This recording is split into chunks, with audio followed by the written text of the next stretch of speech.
This is Monkey World in Dorset, the largest ape and monkey rescue centre on the planet. Today on Monkey Life, it's a vet day at the park and John Lewis checks up on the infected leg that Chimp Jimmy almost lost. It never fails to amaze me how animals heal, and this is one of the best examples I've seen in years. Hello. Baby Chimp Rodders has to have a tooth removed after a play session in the nursery became more rough than tumble. He's had them broken by another chimp, which is incredibly common in chimpanzees. They're robust with each other in the way they play, and they quite often damage teeth in the process. And there's a serious problem with Monkey World's biggest ever rescue. We've been told that we can come over, pick up as many monkeys as we can take, and then that's going to be it. There is no future for the remaining ones that we leave behind.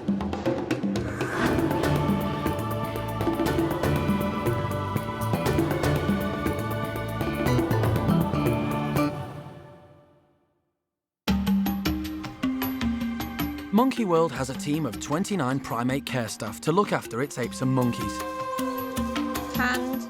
including a full-time vet. But sometimes the primates need extra medical attention. From x-rays... This is more interesting than I thought. ...to exploratory operations. Then the park calls in specialists. Today, wildlife vet John Lewis is checking up on chimpanzee Jimmy. Jimmy recently had a serious leg wound, and John needs to assess his progress.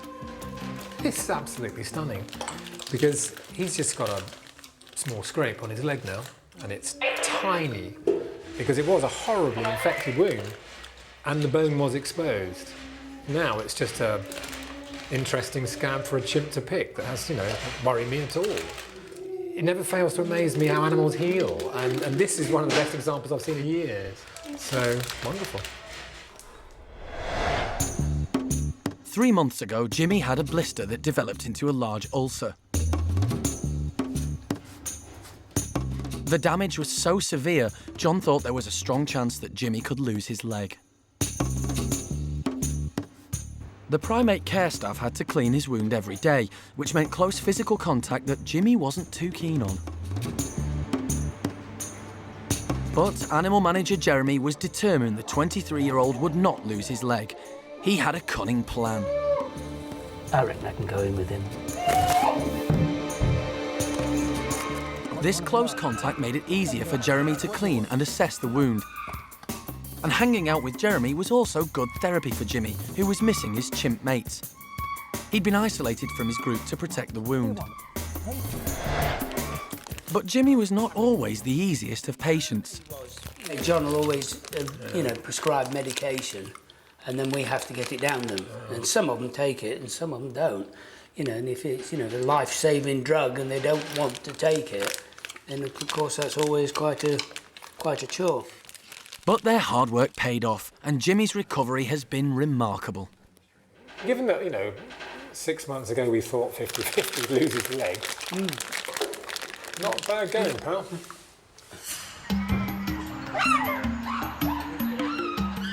Jimmy recently moved in with the rowdy Bachelor boys, and it's actually helped his recovery. So this group is good for him. It takes his attention out of focusing on that wound. If he was in a group where they were all solitary or far more introspective, he'd be sitting there picking his scab,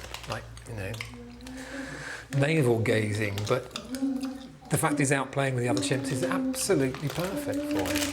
And he's a chimp, they heal very well. They just do. With Jimmy's leg almost completely healed, it looks like his future living with this boisterous group will be a positive one.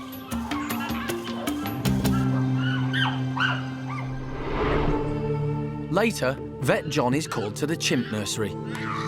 A rough play session has caused damage to baby Rodder's tooth. It looks serious, but amazingly, Rodders isn't in pain.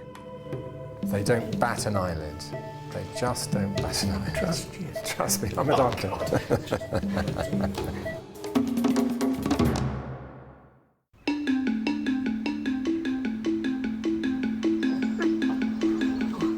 Over in the largest chimp family group, the latest arrival is flourishing. Bart's doing really well. Susie's new youngster and the new arrival to Paddy's group. He's 3 months old now, and he's just been tremendous, you know. And his ears, they're bigger than Eddie's. You know, I mean, Eddie had big ears, but these are just huge. I've never seen ears so big in my life on a baby chimp. God knows where these ears come from. It's got to be Paddy. You know, I mean, Paddy's got a big head, but in comparison, his ears are quite large. But Susie's aren't. So, you know, he must be following more of Paddy's genes than Eddie did. At just 3 months old, Bart is still attached to his mum, Susie. But she is letting the other chimps in Paddy's troop have contact with him. She's allowing the rest of the group to actually hold his hands.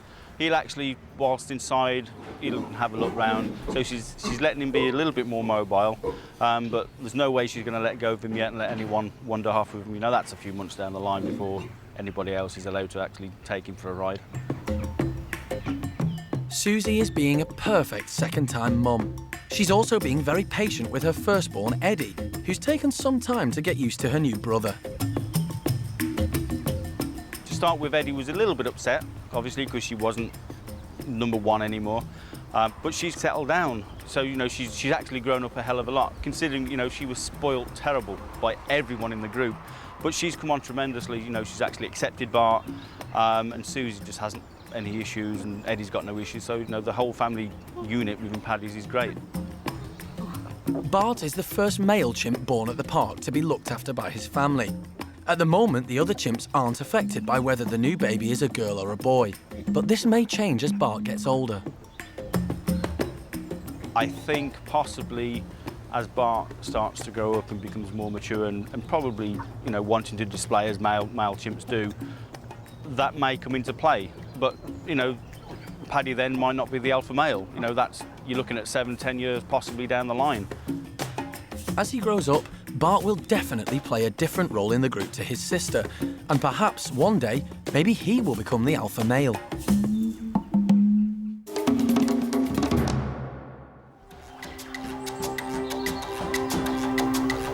Over the past 20 years, Monkey World has rescued 11 capuchin monkeys from the British pet trade.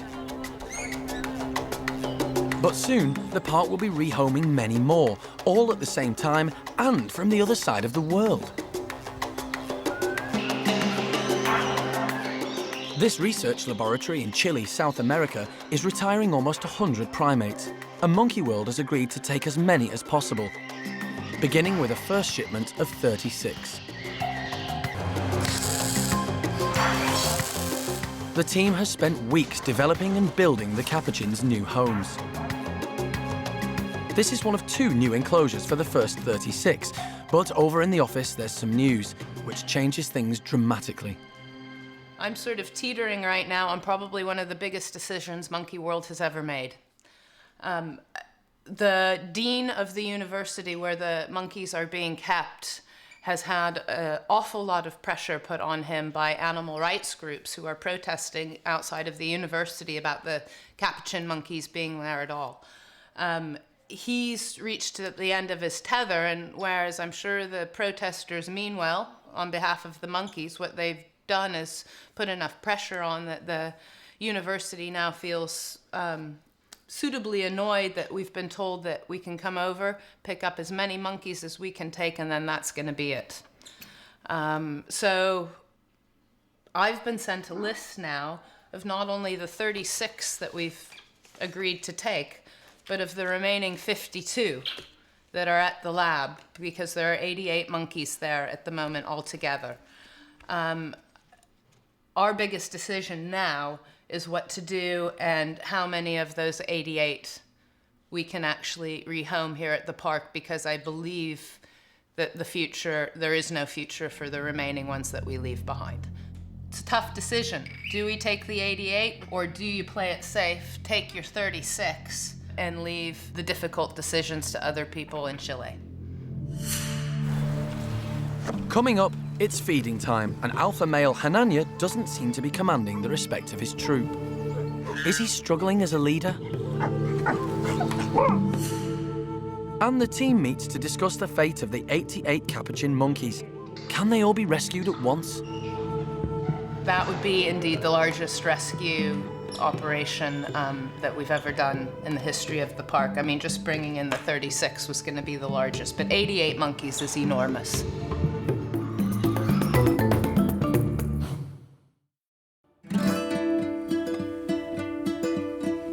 At Monkey World in Dorset, the youngest boy in the chimp nursery is Rodders. He loves the group's rough play sessions, but sometimes they can get a little too rough, as Rodders has just discovered. Vet John Lewis has been called in.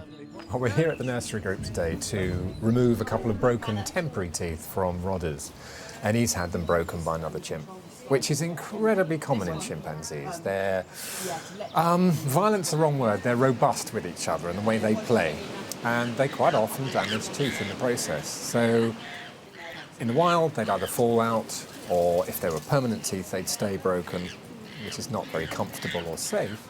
Here, we just take them out. Temporary teeth, they'll be replaced by adult teeth later anyway, so it's of no great consequence to Rodders. Rodders is 2 years old, and his best friend is little girl Ash. They were both rejected by their mums, but as they're about the same age, they've grown up together. The pair have always loved playing the lively games that are so much a part of nursery life. But as a result of a particularly rough play session, Rodders has been injured. He's just been given an anaesthetic injection and he's almost asleep. Should we get him, the sooner we get him on a table, flat on his back, better it is. That's it. That's great. Then we can see him breathe and all the rest of it, okay?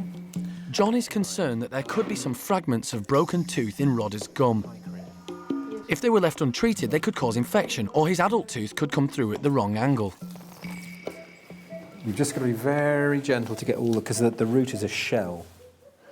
And you need to get all of the shell out. As John suspected, the tooth is not in one piece. There's the first fragment. There. With the fragment removed, it's clear to see the extent of the damage to the tooth. The whole tooth and its root now needs to come out without breaking any further. It's a delicate process. Well, there you go. You have the tooth. However, he's done. And that is the whole root, so... Yeah. And presumably that other piece, which was there, should just fit on here. Just to confirm we've got everything. The root of all of these chimps' teeth are far bigger than your roots. So that if you lose an incisor, the root is a moderate size thing, but in a chimp it's actually a lot bigger, 2 or 3 times the size. To stitch that across, I'd have to make a flap and then stitch it over. That's going to be really sore. There's no point, because within 24, 48 hours you'll have a firm blood clot in the socket, and that just turns into ordinary healing type granulation tissue, and that'll be the end of it. Right, I can't see any reason for keeping this animal asleep. Once he's woken up, the keepers will keep a close eye on Rodders and he'll have some help to ease any discomfort. He's had a painkiller, but that'll last about 24 hours. But I don't want that area to be free of all soreness. I want it to be sore, so that he doesn't ram a banana up there or whatever. We want him to feel it. I mean, not to the extent of excessive pain, but it needs to be tender. But having lost his tooth won't affect Rodders' appetite at dinner time. It won't bother him eating. It will bother us, but it's not going to bother him, trust me. They don't bat an eyelid. They just don't bat an eyelid. Trust you? Trust me, I'm a doctor. Trust John, oh yeah. But it's quite remarkable. They just don't, doesn't seem to affect them. Rodders has been given an anaesthetic reversal injection to wake him up, but he doesn't seem in a hurry to go anywhere. Come on, Herbert, you've been lazy. Hey. The reason he's being a little slow about coming round is the anaesthetic is a combination of 2 drugs, one of which we can reverse, one of which we can't. So the one we can't just has to wear off. So if we do our job very quickly and 15 minutes into the anaesthetic we're finished, we have to wait another 15 minutes for that one drug that can't be reversed to wear off. And that's why he's being a bit slow. Come on, Herbert, time to get up now. Now I'm going to bother you. Come on, that's it, up you get. Hey. Little, hello. Isn't that the best way to come round from anaesthetic? Yes. Yeah. Yes. And it's not long before Rodders is fully awake and joined by his best friend, Ash.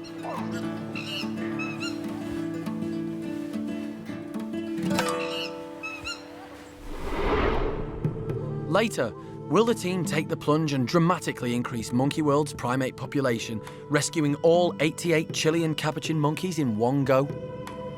I don't know that all of this lot will go together. I don't know that they'll all fit.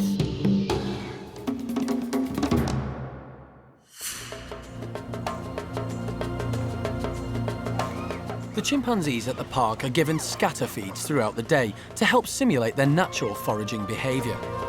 This afternoon, Hananya's group are being given a variety of frozen fruits. They're perfect for cooling the chimps down on a warm day. And as the food arrives, the group are definitely getting excited. In the wild, chimpanzees can often travel long distances, moving from one food source to the next. And there is a strict pecking order as to who feeds first.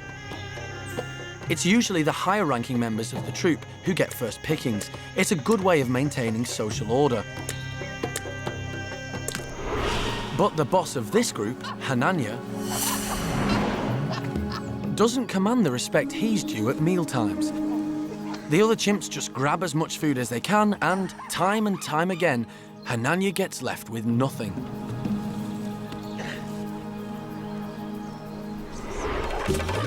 When Rodney was in charge, the group would never have dared grab the food before he got to it.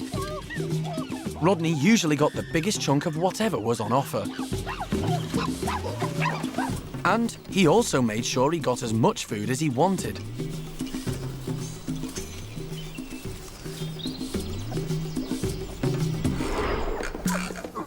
But at 14 years old, Hananya is a young leader, and he still has a lot to learn. He's a laid-back, gentle-natured male and allows the other chimps to feed near him. But sometimes he's just not sure how to stand up for himself.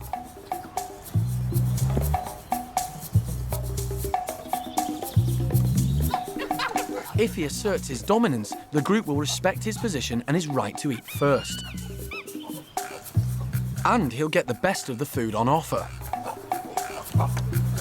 But until then, the others will keep on taking advantage of his youth and inexperience.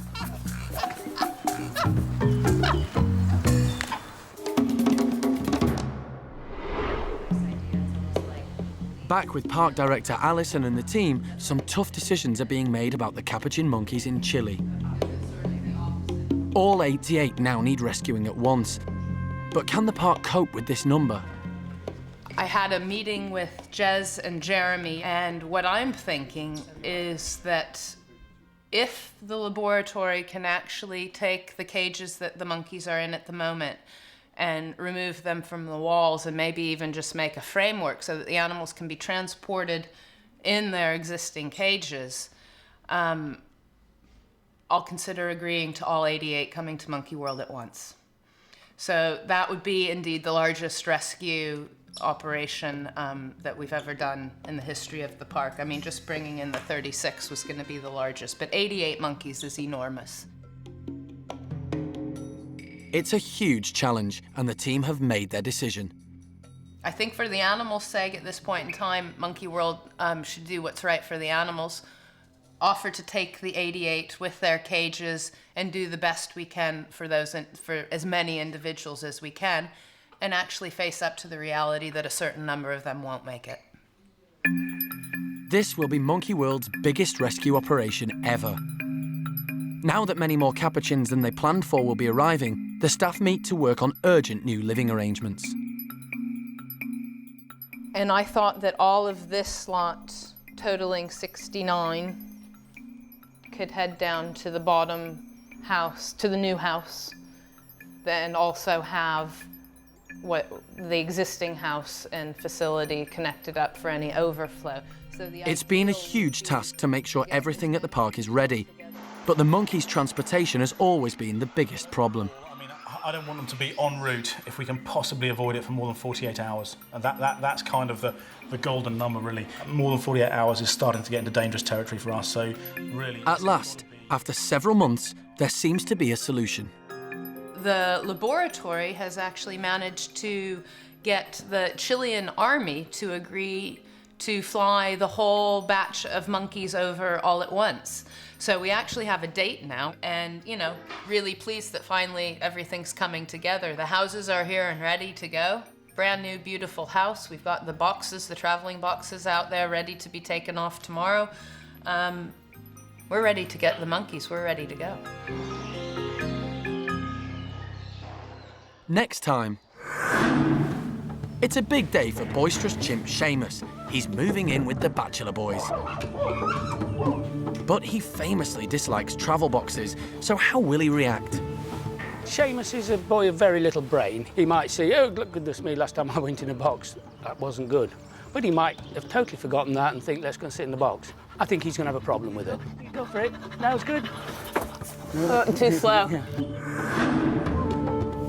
Toddler orangutan Aris has got into a scrape with one of his new housemates. But who was it? We honestly don't know what happened or who did it, but he did sustain some quite nasty bite wounds to his back. His knee and his elbow were quite swollen. Someone meant that with intent. It wasn't just a little skirmish. And what happens when Sheamus meets his former partner in crime, Charli? The pair haven't seen each other for 2 years. Now, you be nice to Seamus. You be nice. No, no. Good boy. Hey, no, no. Charlie. Good. No. Charlie.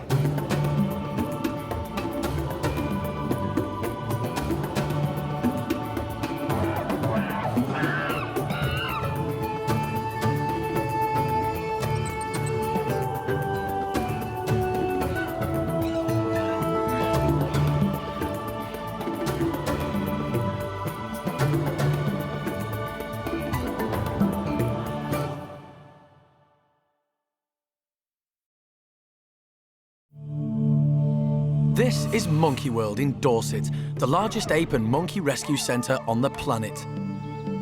Today on Monkey Life.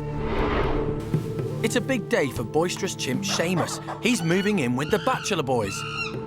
But he famously dislikes travel boxes, so how will he react? He might say, oh, look, goodness me, last time I went in a box, that wasn't good. But he might have totally forgotten that and think, let's go and sit in the box.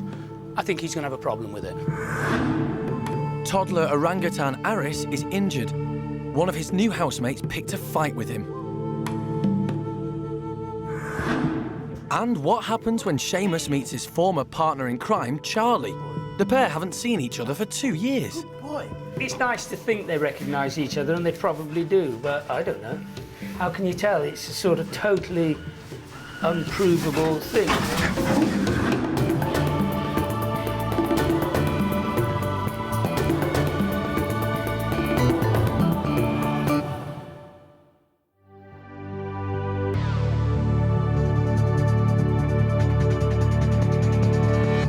Monkey World houses 60 chimpanzees that are split into 4 groups. The nursery is home to the youngest animals, but as these chimps mature, they're moved into one of the adult groups. And that's what's about to happen to the park's naughtiest resident, Sheamus. This morning, Sheamus is moving to the Bachelor pad. Everybody's aware that Sheamus might not make this move easy, so the team has assembled for their orders before the operation swings into action. Once down there, I'll actually be on the box, operating the slide on the crate. Cara, if you can be outside, so that when Sheamus hopefully comes in, he's got a reassuring face because you've not been here for a while, so we might actually react to you a little bit better than the rest of us. Pemka, you've got all your emergency equipment. Yeah. There's blankets ready to go that are warm, Yeah, everything yeah. else. At 9 o'clock, probably the last time really to do a dart for him if we have to anaesthetise Sheamus. And at 9:30, it'll be Alison and Jeremy's call to whether we actually continue or actually end the exercise this morning. The first plan was to separate Sheamus from the rest of the group, but it didn't quite work out. Lulu wouldn't leave, so they've come up with an alternative. Lulu's Lulu, and Lulu always wants part of the action, and that's her bedroom, so don't mess with it. Obviously, we want Sheamus to come into this box, cold sober, put him in the box and take him down to the Bachelor boys. Now, he might not go in the box, which means we'll have to anaesthetise him. That's the worst case scenario, but it's not the end of the world. There's a very good chance, because Lulu's always first at anything, that Lulu's going to go in the box. So if Lulu goes in the box and won't get out, then Lulu can go in the box. And I've got another box down there for Sheamus, and Lulu can sit in a box and watch us for a while. So that's basically what we can do. At 8 years old, Sheamus has definitely outgrown the nursery. He's become out of control and tends to bully the youngsters. He's going to have a nicer time with other yobs. He doesn't know that, and he won't know that for probably 2 or 3 months, but hey, that's growing up, isn't it? We all did it. But it's definitely the time. This is a one-way ticket this time. This won't be the first time Sheamus has moved out. 2 years ago, he was transferred to Hananya's group, but he didn't make any friends, so he was returned to the loving arms of foster mum, Sally.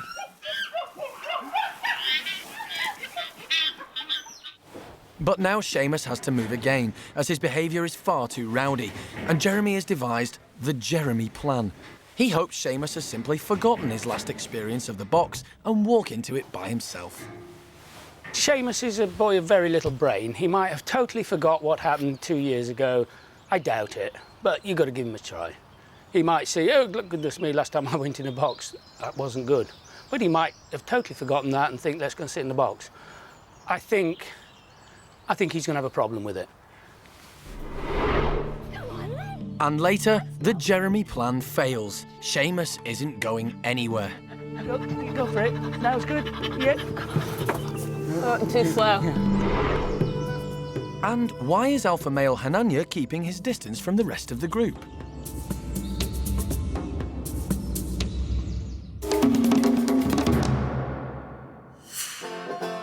The sun is shining. And how better to spend your day than having fun? In Paddy's group, Chimp Eddie is 6 years old. She's got bundles of energy and she just loves to play.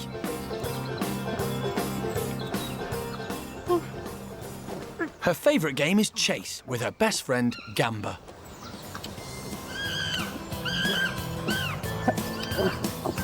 And although Gamba is 3 times older than Eddie, he can still play with her for hours.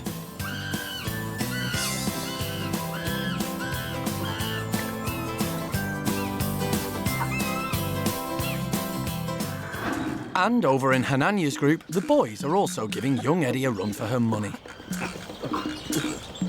Shamak and Arthur are twice Eddie's age, but they still know how to play. They're silly chaps and maybe low down in the pecking order, but it doesn't stop them having fun. Simon likes to mess around as much as the next chimp. But he's been for a sleep and he's missed out. But not for long. These 3 have been friends for years and love to hang out with each other, living proof that teenagers can be just as silly as the little ones.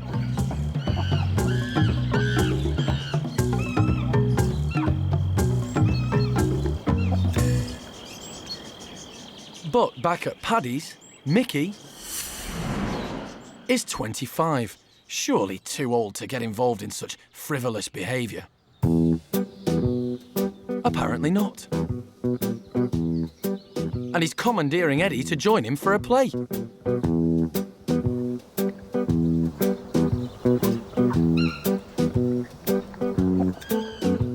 Having fun is an important part of chimp life. It's a great way to release energy, relax, and form lifelong friendships. And it doesn't seem to matter how old you are, playing around is a talent these chimps never lose.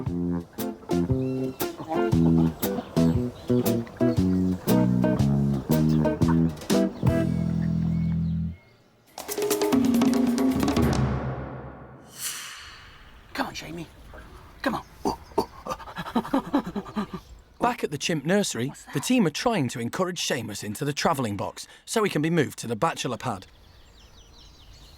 But it seems animal manager Jeremy's prediction is right. Sheamus isn't keen. Come on, you're thick. So just walk in the box. Wait until he's really settled, Lee. Yeah. Yeah, now I want him to be really safe. If you do anything now, he's going to be off like a... Let him just sit here. What we got here?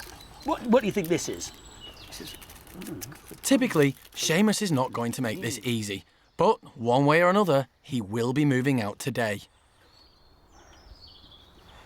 Sheamus clearly isn't just going to walk in.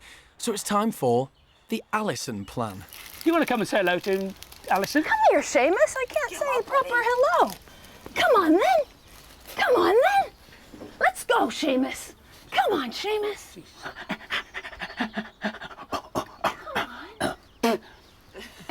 That's disgusting. You're so foul. You're You want to sip? ugly.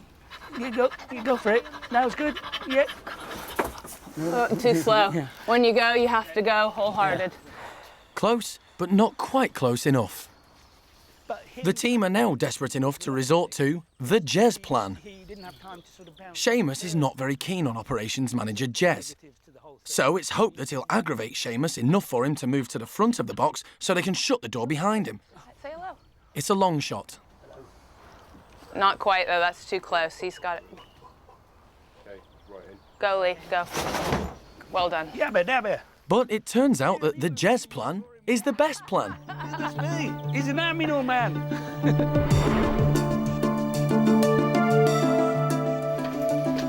Yeah, it couldn't have gone better, really. And this is the result. I mean, we've got him in the box and we didn't have to anaesthetise him. Again, it's making it tough as you go along. If you keep that as a basic plan, then, you know, you've got plenty of options. And actually, Alison thought Sheamus doesn't particularly... Sheamus has issues with Jez, so we thought we'll use Jez as this. So Jez came and said hello to him, and Sheamus comes in to check Jez out. Chimps are nosy, and Sammy and Paquito are keen to see who their new housemate is. But before they can get acquainted, Sheamus will be left to settle in his new home with a bit of reassurance from animal manager Jeremy.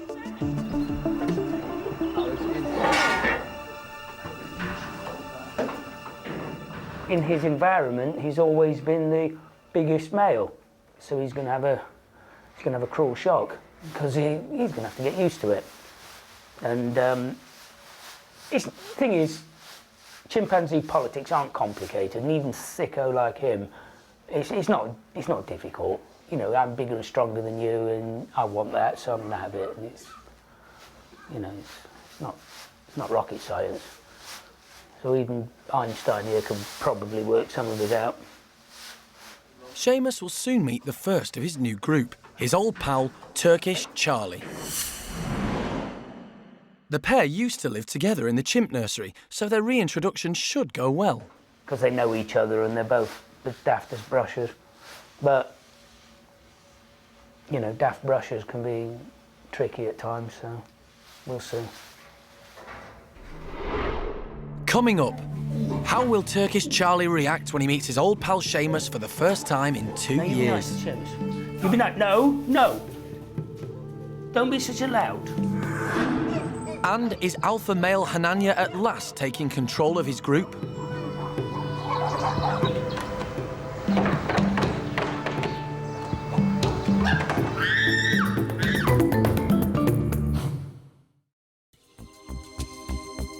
At Monkey World in the pavilions, it's time for Sheamus to meet the first of his new group, Turkish Charlie. The pair used to live with each other in the chimp nursery, so it's hoped they will remember one another and get along. Right. Yeah, just open it a little bit, see what the reaction is.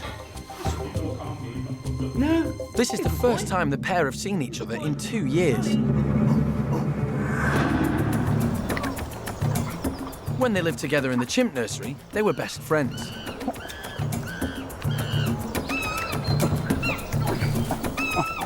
But that doesn't mean Charlie will be nice to Sheamus now. Oh, come on. Are you a good boy? Good boy. Get rid of him. Good boy. Hey. Good boy. Charlie isn't the smartest of chimps, and his boisterous behaviour is making Seamus nervous. Hey, no, Charlie. Good. No. Charlie, good boy. Isn't it? Good boy. Oh. Now you be nice to Sheamus. You be nice. No. Don't be such a loud. Charlie, behave. Come here. Stop it. Okay? None of that. No, I'm not taking your side. Chimps can be unpredictable, and the meeting could have gone badly wrong. But when the two chimps finally calm down, Charlie decides he wants to play. Hope it just doesn't degenerate. Perhaps he remembers Seamus from their time in the nursery after all. It's not that funny. Oh, that's funny. It's nice to think they recognise each other, and they probably do, but I don't know. How can you tell? It's a sort of totally unprovable thing. I mean, I would think they would, and I would have thought this was reasonable proof, but not evidence, that they do. But maybe they're like this with anybody. You don't know. I mean, it's pretty likely. I mean, it's very likely. But Jeremy's keeping close by just in case. This is just chimps. They're rough morons. But as we all know, with boisterous yobs, this can very easily go the other way and become a somebody will hurt somebody, and then they'll all get the cob on about it, and it'll all behave. Oi, leave him alone. It's the hooligan element, isn't it? How do you control a hooligan? Seamus is clearly a hooligan, so he should feel right at home with the rowdy Bachelor boys. I know everybody talks about the Bachelors like the awful group and all the rest. They're actually the most stable group. We haven't got all these horrible women politics involved, have we? And that's what always gets complicated. Don't you fart at me when I'm being serious, okay? Seamus, I'm being serious here and you're trumping. What's that all about? Chimp meetings can be volatile, but this one seems to be positive. So far, there's no reason why we can't leave them together, and I really hope we can, but it could still fall apart. So we will sort of make everything dark and quiet and bring bedtime sort of on reasonably early, and so we can then monitor how they settle down for the night. And if there's no reason to call it, then we'll leave them together, absolutely. I mean, so far, they're looking really good. Later, there's concern for orangutan Aris. He has a knee injury. One of the problems with Aris is he's never one for backing down, so part of the problem might have been if he'd wanted to take someone's bed or someone's food or whatever, he will be disciplined by the older ones.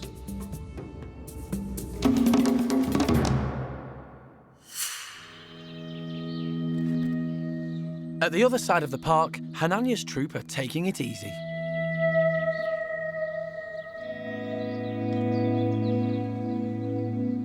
Chimpanzees are highly sociable and live in large groups known as communities. They're governed by an alpha male, whose job it is to make sure there's harmony amongst their group.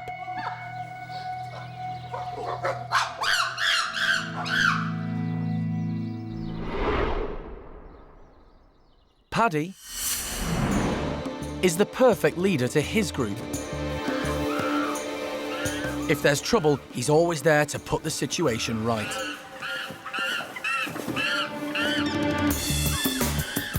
And he's totally respected. He's also a sociable chimp who's usually being pampered by his troop. Hananya has been in charge of his group for 3.5 years now. But he's only 14 and Paddy's 27. But he's slowly making his presence felt.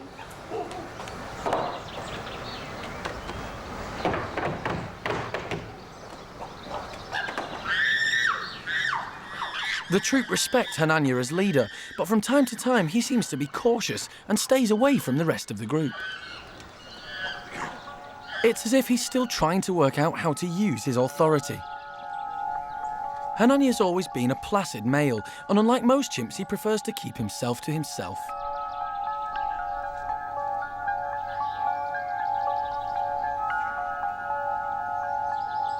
It could be that he's waiting for his confidence to match his size. The problem is, when Hananya hangs back, the boys take advantage. They will play up and tease the ladies. Males will often display to intimidate others. It's just what chimps do. But normally the alpha male should step in and discipline them, something that Hananya can find difficult to do. He grew up with these boys, and this could be why he lets them get away with unruly behaviour. Hananya has a big role to fill, and while he isn't quite there yet, slowly but surely he is making progress.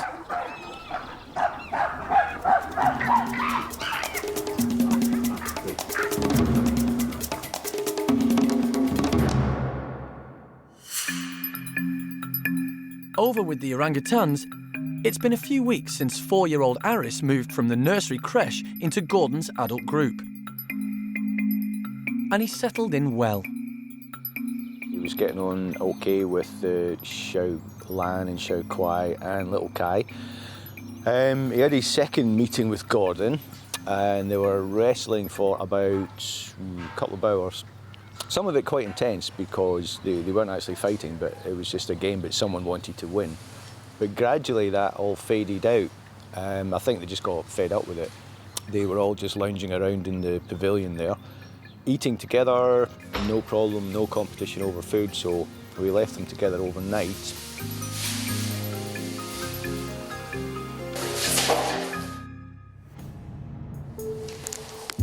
But during the night, something went wrong.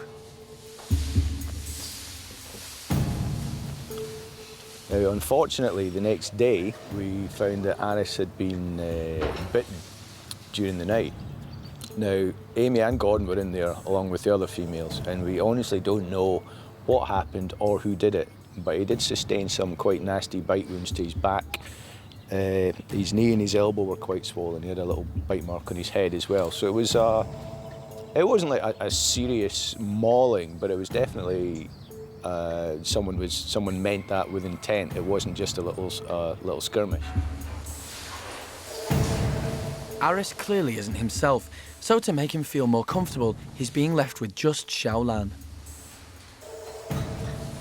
One of the problems with Aris is he's really, really determined. He was the only male in the nursery over there, and he was never one for backing down. So part of the problem might have been if he'd wanted to take someone's bed or someone's food or whatever, and hadn't backed down from one of the adult females, eventually she will have bitten him. If he keeps going and keeps going, then he will be disciplined by the older ones. The team don't want to take any chances, so the vet has been called in to take a look. Next time, Okay, it's fine. Aris needs surgery. His injury is worse than expected.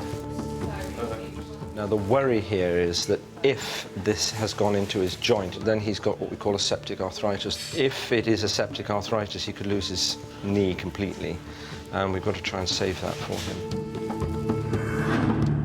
Chimps Patricia and Hananya finally kiss and make up. And Sheamus is in for a shock when he meets big male Paco.